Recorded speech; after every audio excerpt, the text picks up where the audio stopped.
I spoke to Jehovah just before I stepped out here, and I asked him, please don't abandon me. If I've ever needed you, I need you now. Why? Well, it's because of all of these beautiful sheep that I have the privilege to speak to for 19 minutes.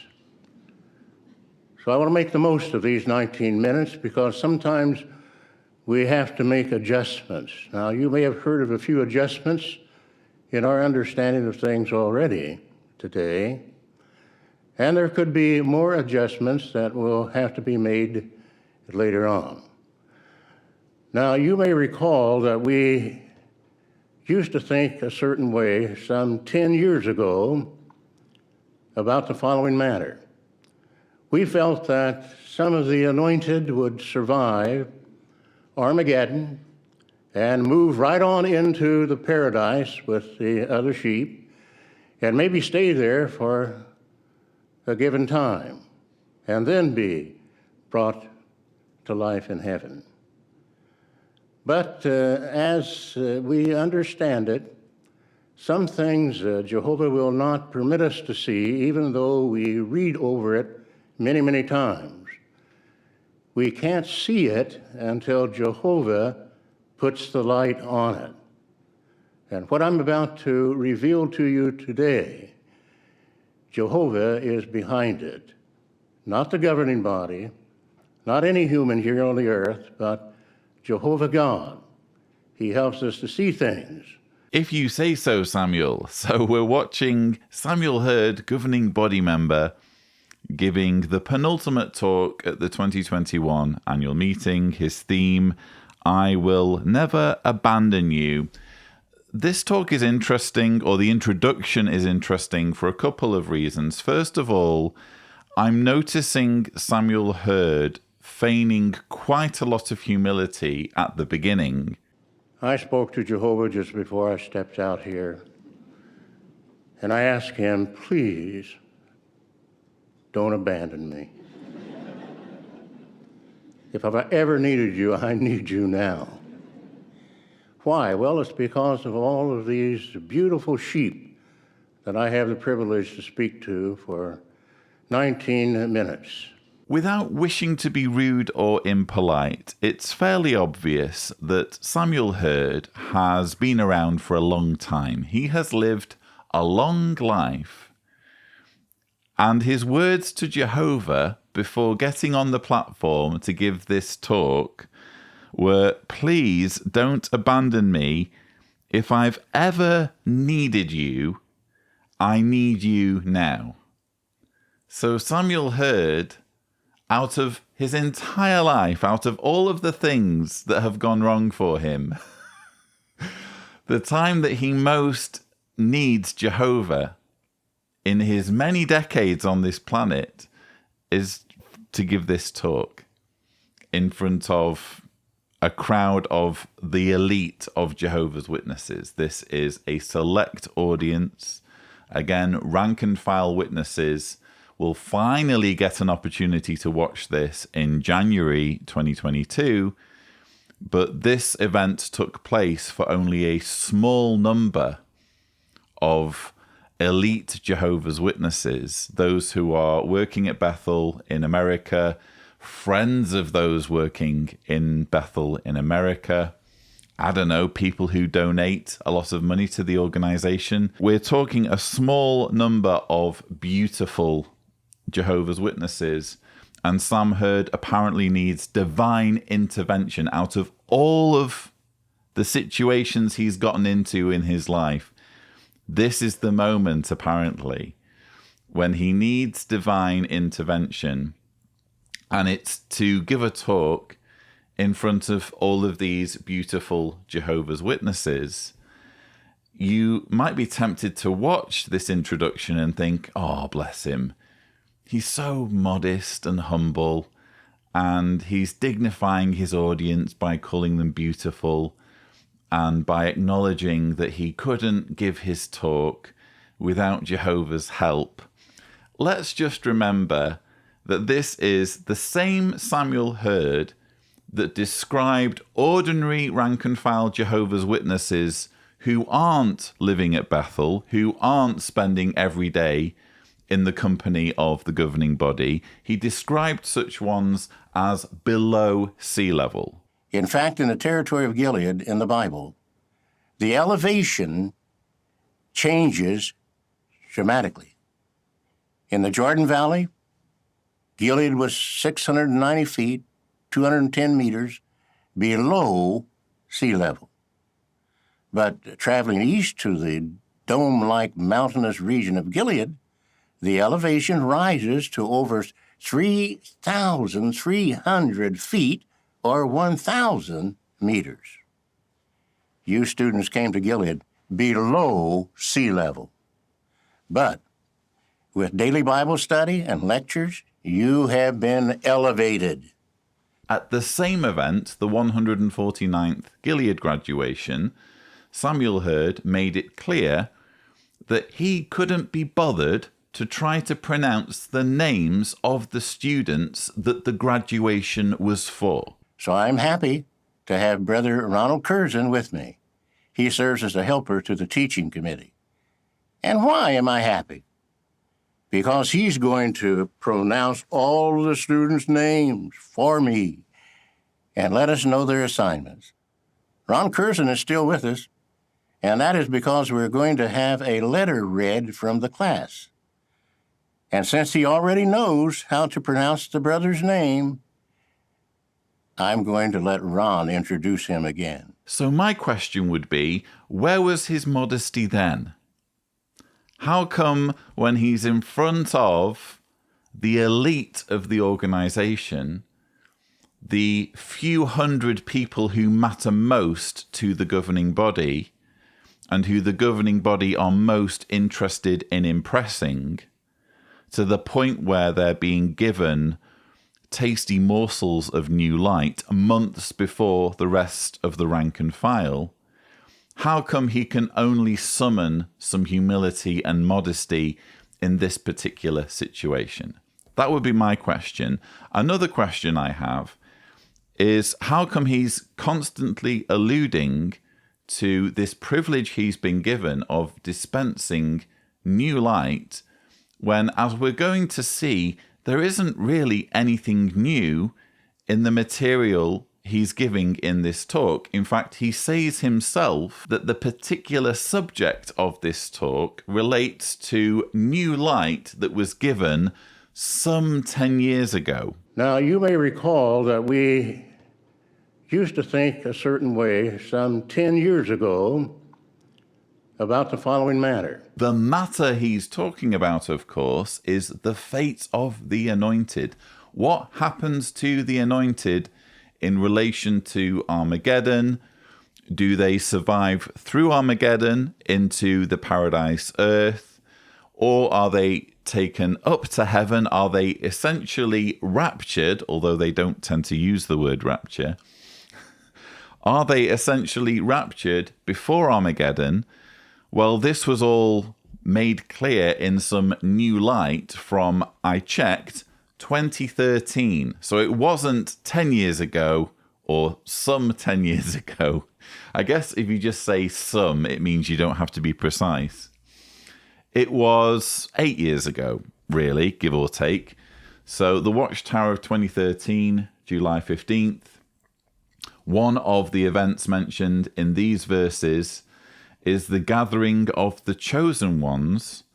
Hence, it appears that all anointed ones who still remain on earth after the initial part of the Great Tribulation has passed will at some point be raised to heaven before the outbreak of the Battle of Armageddon. This adjusts what was stated on this subject in questions from readers in the Watchtower of August 15th, 1990, page 30. As far as I can tell, this footnote is when the new light shifted on this question of what happens to the anointed. From this point forward, the teaching became that Samuel Hurd and the rest of the governing body members will essentially be raptured just before Armageddon breaks out, because guess what? They're going to be involved in Armageddon. Which is interesting because then their doomsday message becomes not simply a case of do as we tell you or you're going to die. It then becomes a case of do as we tell you or we will kill you. That's essentially what the governing body are now saying to people. The governing body, according to their new light, which is now a little bit older, they believe that they will have a hand in killing people who fail to give them the respect and adulation and authority that they demand. So the new light that came out in 2013 actually makes things more messed up than they were previously. And we're going to see later in this talk Sam Hurd relishing the prospect of being involved in this carnage with other governing body members. We have all of that to look forward to. But before we move on with this rebuttal, let's just circle back to what Samuel Hurd was saying about new light and how it's revealed. But as we understand it, some things Jehovah will not permit us to see, even though we read over it many, many times. We can't see it until Jehovah puts the light on it. And what I'm about to reveal to you today, Jehovah is behind it. Not the governing body, not any human here on the earth, but Jehovah God. He helps us to see things. First of all, just to reiterate, I'm not convinced that Samuel Hurd will deliver on his promise in this talk. He's promising to reveal something to Jehovah's Witnesses today, in other words, in his talk. I've gone over this material multiple times, and again, I'm just not seeing anything new or extraordinary. He said himself in the same comments that we're dealing with an understanding new light from some 10 years ago, as I've mentioned, precisely 2013, the July 15th Watchtower. When you actually go through his talk and what he's going to discuss, I'm struggling to see anything new. I'm wondering why Samuel Hurd feels that his talk befits this sort of intro, so that Jehovah's Witnesses will be chomping at the bit thinking, oh, we're going to learn something new here. I'm sorry, viewers, by all means, correct me in the comments. But as we're going to see as this talk unfolds, there isn't really anything new. He's just going to expand a little bit on the permutations from this new light from 2013. But all that aside, Samuel Hurd's description of new light is fascinating. Some things Jehovah will not permit us to see, even though we read over it many, many times.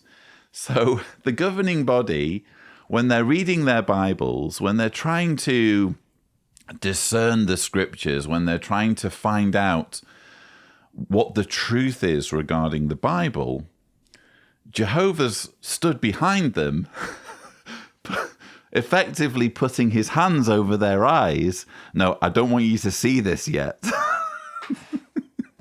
That's the sort of prankster Jehovah is. He's this super secretive trickster of a God who knows what the truth is, but doesn't want his followers to know what the truth is, in such matters as what happens to the anointed when Armageddon comes.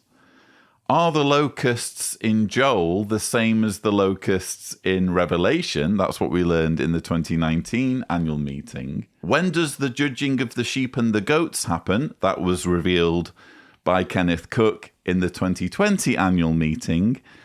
And in this annual meeting, how do we understand the resurrection of the unrighteous? And are they judged in paradise for what they did before they were resurrected, or after they were resurrected. It's this sort of hair-splitting trivia that Jehovah doesn't want the governing body to see until it's his time.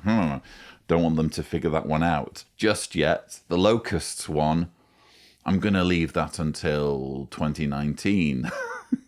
I'm going to make it possible in 2019 for David Splain and his colleagues to suddenly be able to read the Bible in context and compare multiple verses. Right up until that time, I'll have my hands over their eyes and they'll be trying. They'll be really trying to understand about the locusts, but I'm going to stop them. That's apparently the sort of God Jehovah is.